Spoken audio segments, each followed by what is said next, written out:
Pigskin Frenzy on this wonderful Thursday afternoon. Thank you for joining us. I'm Joel Norris, and whether you're watching on YouTube, listening on Spotify, or listening on Podbean, a big thank you for taking some time out of your Thursday to just sit back, watch, and listen to some NFL coverage presented by me.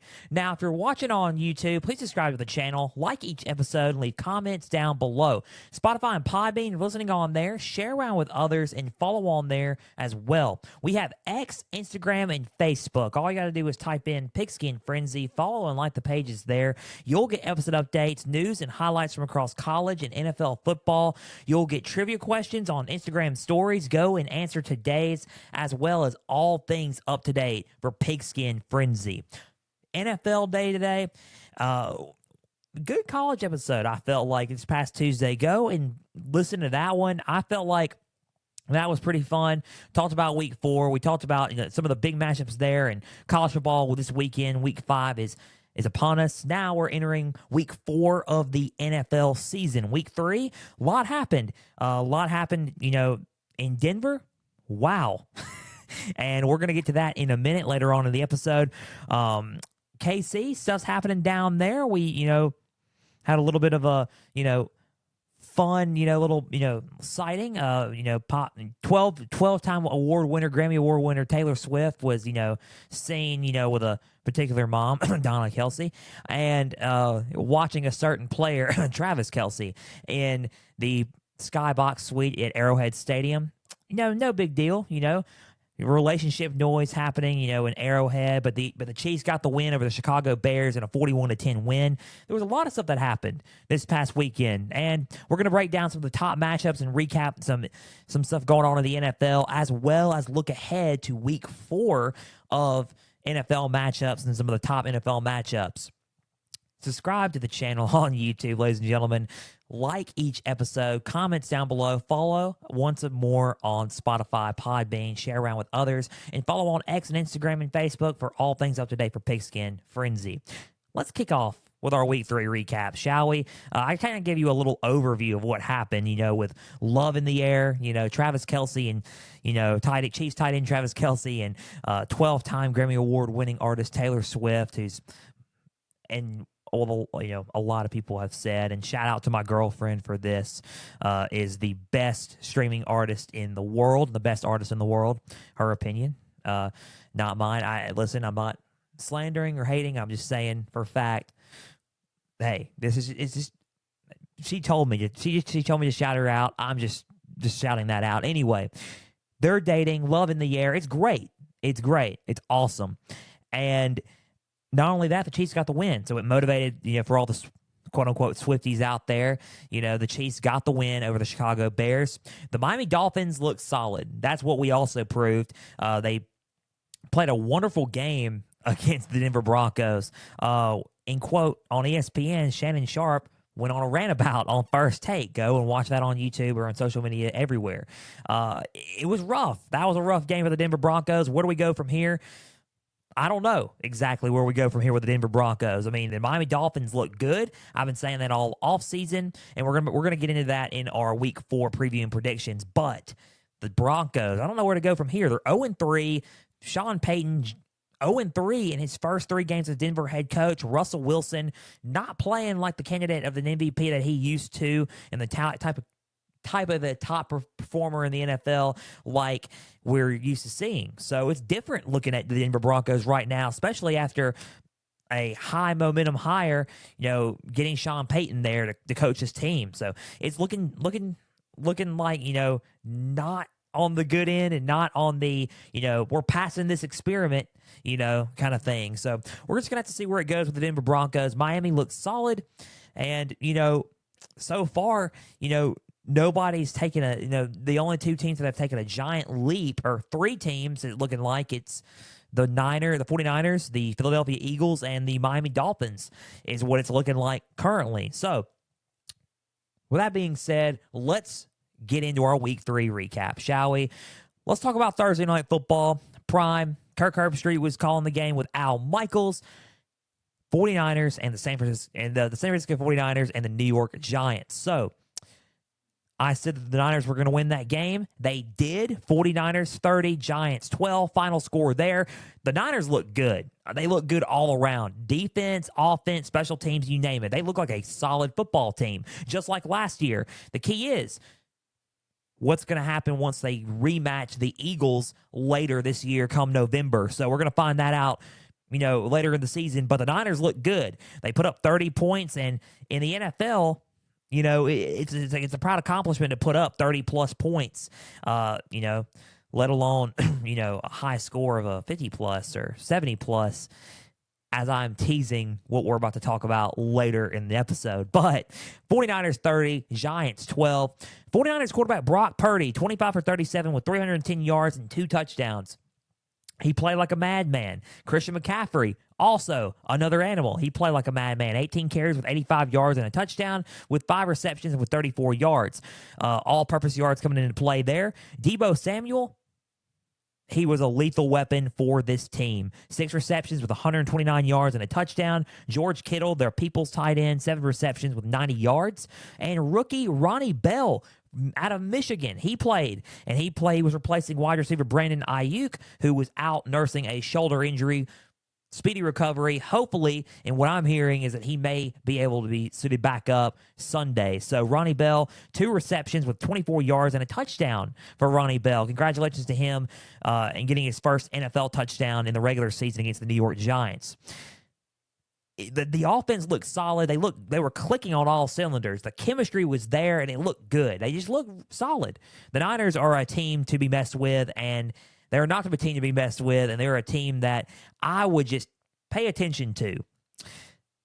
The Giants, however, are dealing with, 1, injuries, and 2, a tough schedule. And this is what I've been saying.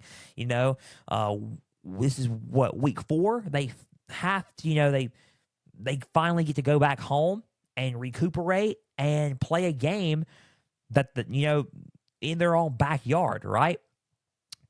Here was their stats here with Daniel Jones, Matt Breida taking over for Saquon Barkley. And this was the key because Saquon Barkley was out, hurt, and they're going into a top environment in Levi Stadium in San Francisco, California. And it's one of those things where you're looking at it and you're like, oh, man, like, wow, you're going into a tough environment with a NFC Conference champion runner-ups in the San Francisco 49ers, one of the probably the most elite teams in the NFL currently. It's tough, and it's tough. They really, and this is just my honest thoughts, it really didn't look like they could get anything going up until the first part of the third quarter. After that, 1 rushing touchdown. That was it. And the Niners just took over and said, no, we're not going to let them do that again. So Daniel Jones, 22 for 32 yards with 137 yards and an interception.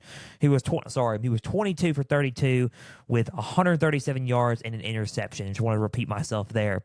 Matt Breida, he was a good piece in this, but you could tell they were missing Saquon Barkley a little bit. 4 carries with 17 yards and a touchdown. That's okay. Matt Breida, he's a good, solid running back, but it hurts when you don't have an elite rusher like Saquon Barkley in there. Darius Slayton, he tried to help out as well. 3 receptions with 32 yards. He was good when Daniel Jones was throwing the ball to him and he was trying to make some plays happen, but that Niners team was all over this Giants offense. Nick Bosa was a key part in this. He sacked Daniel Jones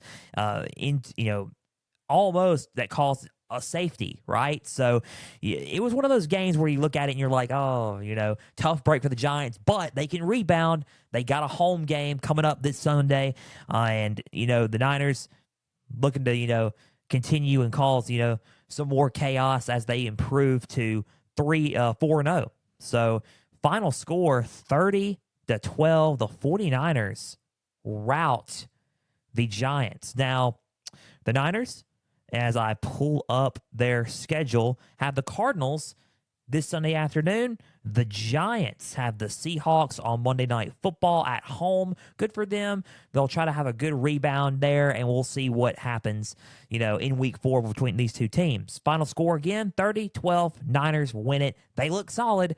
Giants trying to go back to the drawing board. So, moving on, to the Packers and the Saints. I talked about this game last game. I picked the Saints to win. This was the only game I've got wrong. I got that game wrong. Final score of this game was Packers 18, Saints 17. I said that behind while Jordan Love plays a close game, the Saints were going to pull it out and remain undefeated. I was wrong. Jordan Love, he did play good. He played well, but I thought the Saints were going to have a little bit more umph, if you will, and, maintain a stronghold lead and win the game and ice it and defeat the Packers, right? And move on to become 3-0. They fall to 2-1. Packers are 2-1 now. They play tomorrow night, and we're going to talk about it later on in the episode. But Packers 18, Saints 17. Jordan Love 22 for 44 with 259 yards and 1 touchdown with 1 interception. He also had 9 carries with 39 yards and a touchdown. Jordan Love was a big piece in this game, and Jordan Love has proven to be a solid quarterback option for the Packers so far. They're 2-1.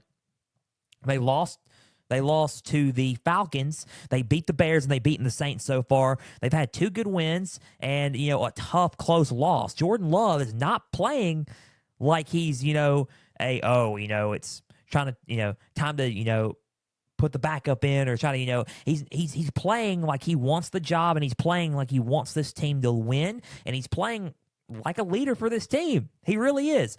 And you're thinking, oh, it's just Jordan Love. No. Here lately, it's been like, oh, Jordan Love's been impressing everybody. I think Jordan Love is one of those quarterbacks that has not been getting a lot of credit and should. Just like Trey Lance, he's not getting a fair chance. I think Jordan Love needs to keep on playing and get a fair chance as a full season as the Packers quarterback. He's been doing well. So congratulations, Jordan Love. He was a big reason why this team won this past Sunday against the Saints. He mounted a good comeback. At half, it was 17-0. 17-0. Jordan Love stepped it up in the second half and mounted a comeback to defeat the Saints. A.J. Dillon, 11 carries for 33 yards. Romeo Doubs, where Jordan Love was his primary target. 5 receptions with 73 yards and a touchdown. Packers look good on both sides of the ball in the second half. They had a slow start, like I said, but Jordan Love mounted the comeback, and good quarterback play by him, which was a key that I mentioned last week's episode of Pigskin Frenzy, is a way to get the win, and they got the win over the Saints. Now, the Saints, what does this mean for them? Let's talk about this, because this is very interesting in how this plays into Sunday afternoon's game against the Tampa Bay Buccaneers and NFC South matchup. Derek Carr, 13 for 18 with 103 yards and a touchdown, but he left the game with an AC sprain, a shoulder injury. That's not good, okay? You don't want your star quarterback going down right now. I mean, look at the Jets. Look at, a lot of players in the NFL star players going down so far, and it's not a good look right now. The Saints are getting bit by the injury bug, as well. So Jameis Winston took over. He was 10 for 16 with 101 yards. Keandre Miller, 9 carries with 34 yards. Chris Olave had 8 receptions with 104 yards. Michael Thomas, 6 receptions with 50 yards. And Jimmy Graham scored an 8-yard touchdown. After Derek Carr left the game, it kind of felt like the whole aura of the Saints team just left, and it mounted a Packers comeback, an unfortunate comeback, and the Packers ended up taking advantage of Derek Carr leaving the game and the aura and mentality of that team just going down. They took advantage of that and capitalized and mounted a good comeback. That was the whole premise of this football game, and Jameis Winston did not do bad. He looked okay, but Derek Carr leaving was a good blow. It was a big blow to this team. Chris Olave looked good, but all this was not enough, and it kind of hurt them in the end, and the Packers mounted a comeback 18-17. So we're going to see what happens tomorrow night with the Packers. They play the Detroit Lions on Thursday Night Football. We're going to see what happens with the Saints as they play the Buccaneers Sunday afternoon. But it kind of sucked the whole aura out of, the team when Derek Carr, injured his shoulder and had an AC sprain. So we're going to have to see what happens there. We're going to see if he plays. I'll give you some more updates on that. Everything's up in the air right now currently, but the final score of this game, 18-17, and once again, Packers beat the Saints. So moving on to our recap, the Bills and the Commanders. I said this game was going to be close. I said that Josh Allen needed to play like the Josh Allen that we're used to seeing, the MVP type caliber quarterback. And the Commanders needed to block and needed to win in the trenches to win this game. I was right about both keys because that needed to happen. It needed to happen. I was completely blindsided. I got the game right, but I was blindsided about the score. Final score, 37-3. Bills beat the Commanders. They rout them 37-3. Josh Allen, 20 for 32 with 218 yards and a touchdown with 1 interception. That's the only little blemish that he had. 3 carries with 46 yards and a touchdown. James Cook, 15 carries with 98 yards. Stephon Diggs, 8 carries with 111 yards. And Gabe Davis with a 35-yard touchdown connection from Josh Allen. So it was the offense that looked good. They scored the points. But let me go on and tell you something, guys. This Bills defense was the key to winning this game. They looked absolutely possessed on the field. They looked like monsters on the field. They had 9 sacks and 5 turnovers. They had 9 sacks and they forced 5 turnovers against this Commanders offense that was pretty white hot coming into this game. So the Bills defense caused a lot of chaos for this Commanders team, and it was, they couldn't put up any points. They only put up 3 points, a field goal. Sam Howell was 19 for 29 with 170 yards and 4 interceptions. Curtis Samuel, 2 receptions with 54 yards, and Terry McLaurin had 6 receptions with 41 yards. The running game was not there. It was kind of abysmal. The passing game, he was pressured to throwing 4 picks and a fumble. It was, a tough day and a tough loss for the Commanders. Do I think the Commanders are going to come back? Yes, I think the Commanders are a solid team. But are they up there with a Buffalo? And this is what's proving that. Like, this is what's, what is happening. And this is what's, this game is showing. They may be a solid team, but they are not ready to take on a Buffalo Bills team yet. And that's okay. You take this game and you learn from it, right? You learn from what happened. You learn, you learn to, find your matchups, find your open matchups with the receivers. You learn to read defenses better. You learn to make better decisions. You find all that and you learn all that, and it's a learning moment for the Washington Commanders and Ron Rivera. So, final score, 37-3. Nothing to really go over. Bills did defeat Commanders handily. Commanders going back to the drawing board. Buffalo headed to a showdown with the Miami Dolphins, who I will mention here in just a little bit. Last game before we go up to the Week 4 preview and predictions, the Eagles and the Buccaneers. Monday Night Football. Doubleheader, by the way, because the Bengals and the Rams played on Monday Night Football as well. But Eagles, Buccaneers, I said it was going to be a little bit close. I said that the running game needed to be established as well. The running game was established, and it was offense that took over for this one. Final score, Eagles 25, Buccaneers 11. I said it was going to be close. The score was like, okay, it's a little bit iffy on the score side, but the game to me was much closer than, a lot, pointed it out to be. Even though the Eagles looked phenomenal on offense, and they looked really good on offense, by the way. Eagles 25, Buccaneers 11. Jalen Hurts, 23 for 37 with 277 yards and 1 touchdown with 2 interceptions. Now, Jalen Hurts did not, let me just say this. Jalen Hurts played okay, but he didn't play to the Jalen Hurts that we're used to seeing. It was a little bit of an off night in some areas for Jalen Hurts, but that's okay. He had 10 carries with 28 yards and a touchdown on the ground. He looked like Jalen Hurts, but it was one of those things where it's like, he could have played a little bit better. That's if somehow this gets to the Philadelphia Eagles. I don't know if it would, but if it did one day, stuff like this just fuels Jalen Hurts to play better, obviously. So he looked good, but it wasn't it wasn't to the strength that we're used to seeing Jalen Hurts play ball in, right? So DeAndre Swift was a key factor in this one. 16 carries with 130 yards. Kenneth Gainwell, 14 carries with 43 yards. And the running game looked solid. I mean, it was one of those things where I said, just keep running the rock. And they did. Keep running the rock with Swift and Gainwell. And it was, everything's going to be good for that offense. And boy, was it. Eagles can run the football, man. The Philadelphia Eagles look good on the ground. They look good in the air as well. A.J. Brown, 9 receptions with 131 yards. Devontae Smith, showed some flashes, and he looked okay, but it was Alamide Zaccheaus with 2 receptions for 58 yards and a touchdown. Alumni Zaccheaus, very underrated receiver, not talked about a lot on this team, but he helped out a good bit in this Buccaneers game for them this past Monday. He, caught some passes when needed and scored a touchdown to, help seal a win for the Eagles. The Buccaneers they showed some fight, and that is what's kind of telling for the Buccaneers. And this is why I'm starting to gain a little bit more respect and a little bit more, okay, like something that could be stirring up here for Tampa Bay. Maybe Tom Brady retiring did hurt them. Obviously, it would hurt anybody. But when you think about it, hey, the Buccaneers, they didn't look like, everyone's saying, oh, this may be a down year for them. It's looking like this season may be better for them than advertised, right? There's always those teams when you look at them, you think, okay, they're going to be awful and they play a lot better than people think. Then you think, okay, this team's going to be great. Then they turn out to be really overrated and disappoint.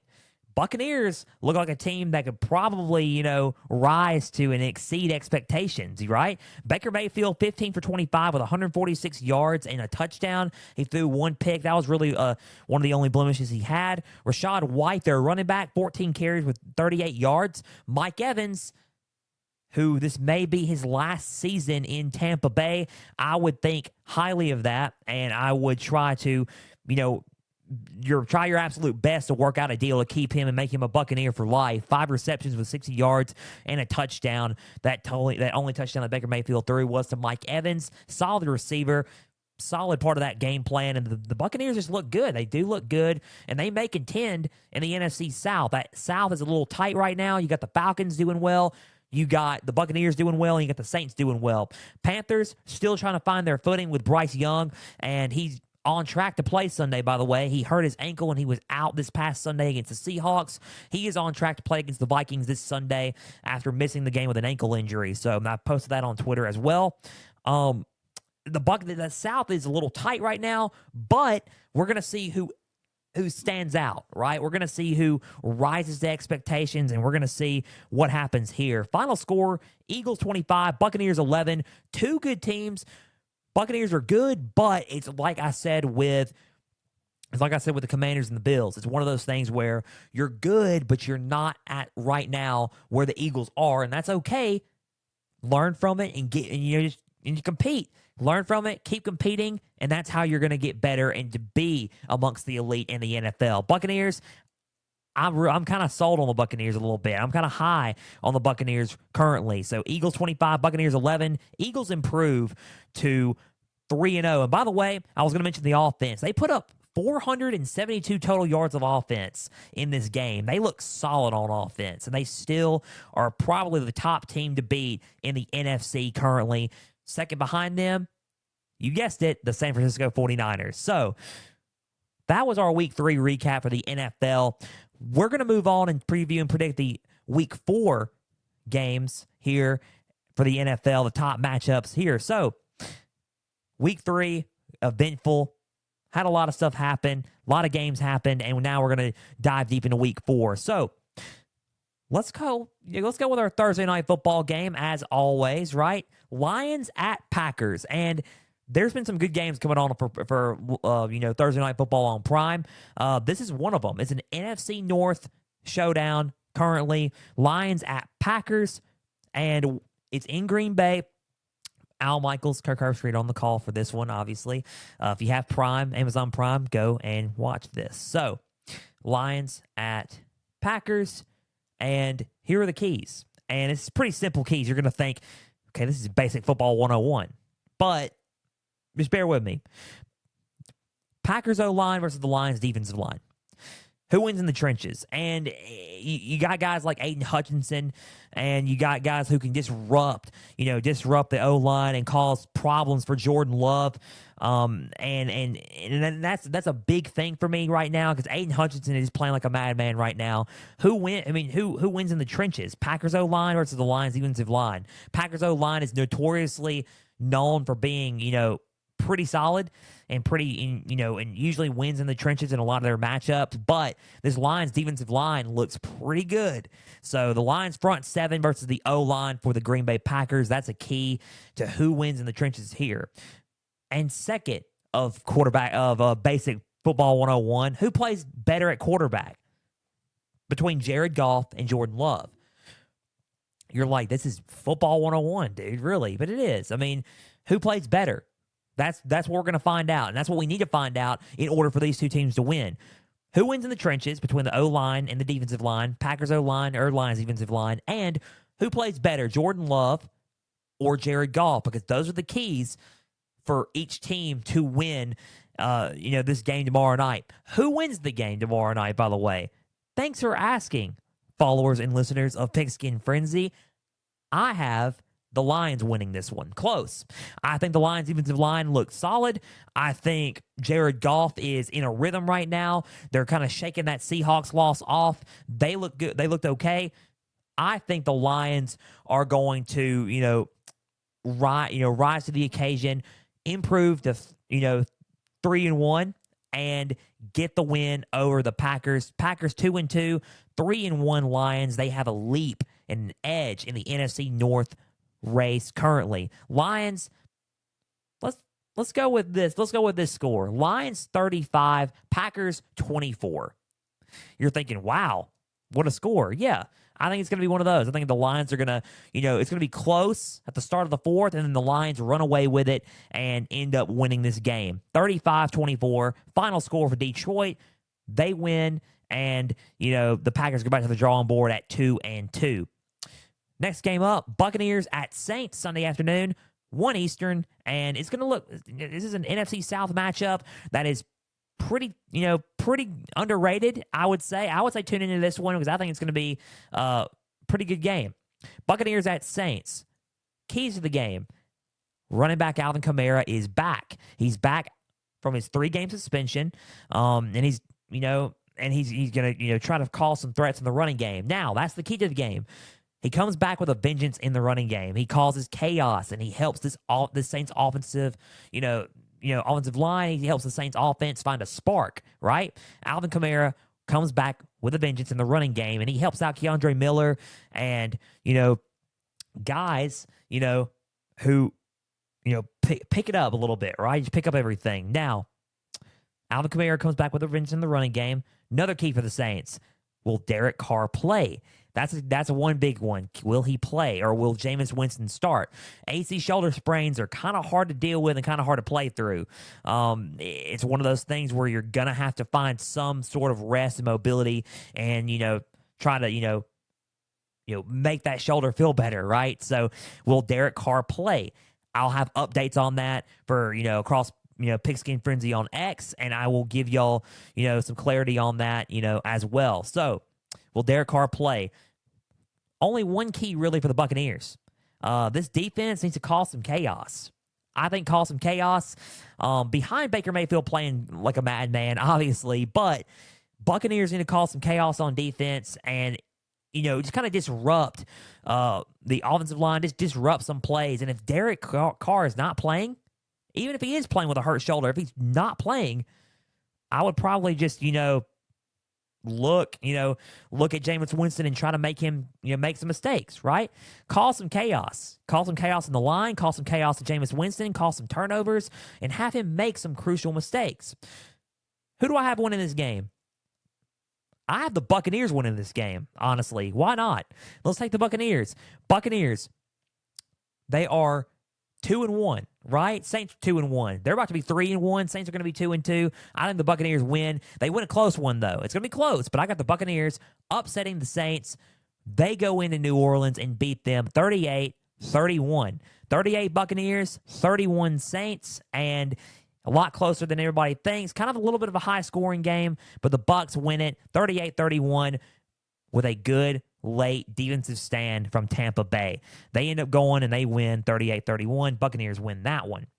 2 more games left. We're going to talk about the Ravens at the Browns, another divisional matchup. Keep in mind, all of these games are divisional matchups, by the way.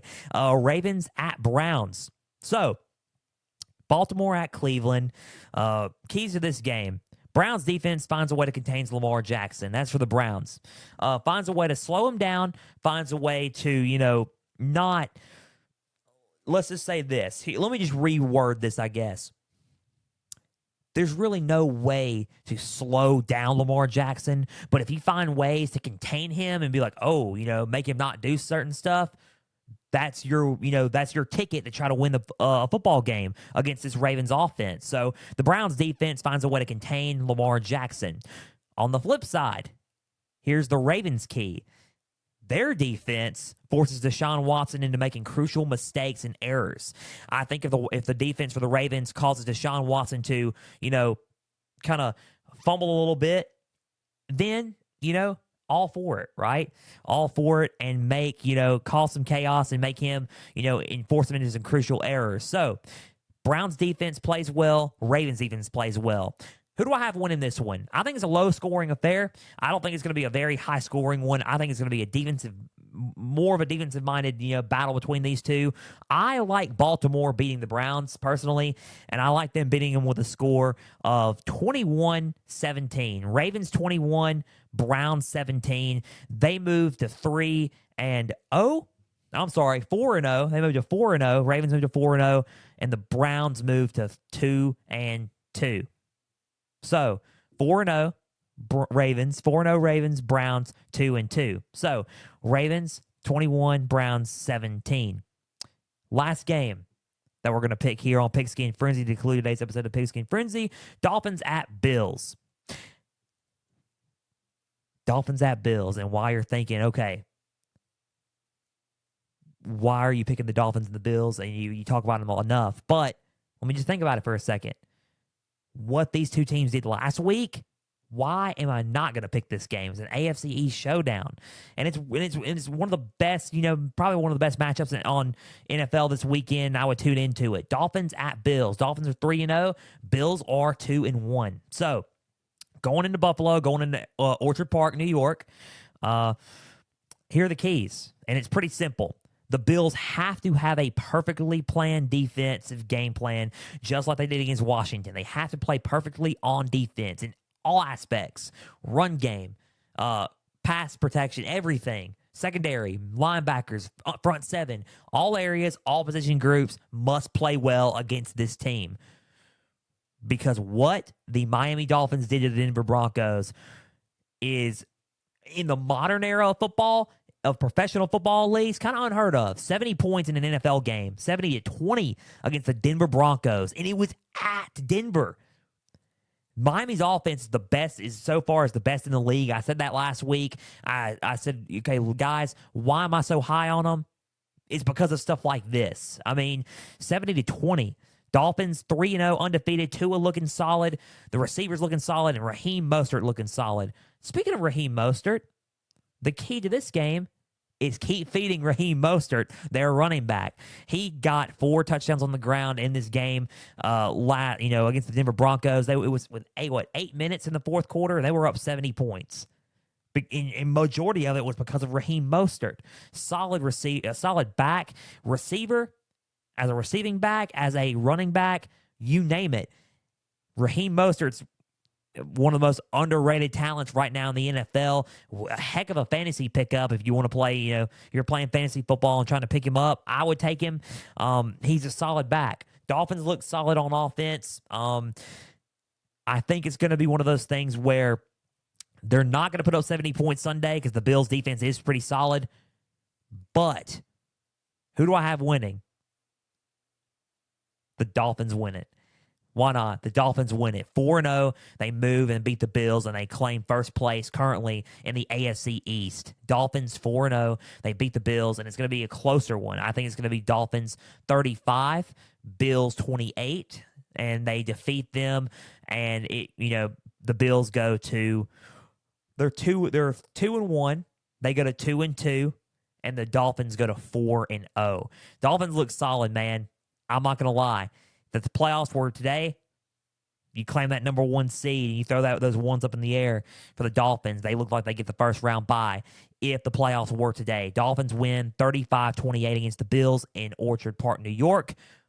And we're out of time. A big thank you for taking some time out of your Thursday to just sit back and watch and listen to some NFL coverage presented by me. Now, if you're watching on YouTube, please subscribe to the channel, like each episode, and leave comments down below. Spotify and Podbean, if you're listening on there, share around with others and follow on there as well. X, Facebook, Instagram, type it all in, Pigskin Frenzy. Follow and like the pages there. You'll get episode updates. You'll get news and highlights from across college and NFL football. You'll get trivia questions on Instagram stories. Go and answer today's, as well as all things up to date for Pigskin Frenzy. Big things happening at Pigskin Frenzy. Again, a big thank you for just taking some time and listening and watching. College football this weekend, NFL this weekend. Go enjoy it. College football week 5, NFL week 4. I'm ready. I'm excited. We will see you Tuesday for another edition of Pigskin Frenzy, for college edition of Pigskin Frenzy, as we recap week 5 and look ahead to week 6 of college football action. Till Tuesday, I'm Joel Norris signing off, and we will see you then. For everybody out there, stay the course.